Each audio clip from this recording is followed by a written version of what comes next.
Installation of Adobe Captivate Project Charm.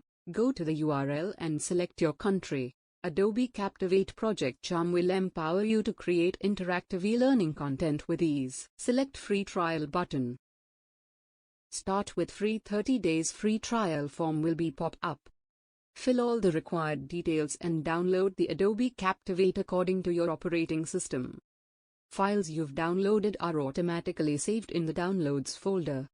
When you download a file, unzip the file to install the software. Go to Unzipped folder and select the Adobe Captivate. Select Setup File. Open the file, and follow the on-screen instructions to install. If you land on the regular download page, that's normal.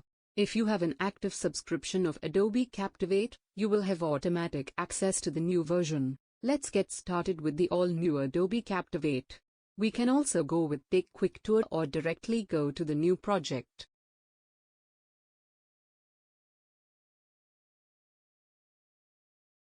Like, subscribe my channel and click bell icon to get notification for upcoming new video on Adobe Captivate Project Charm.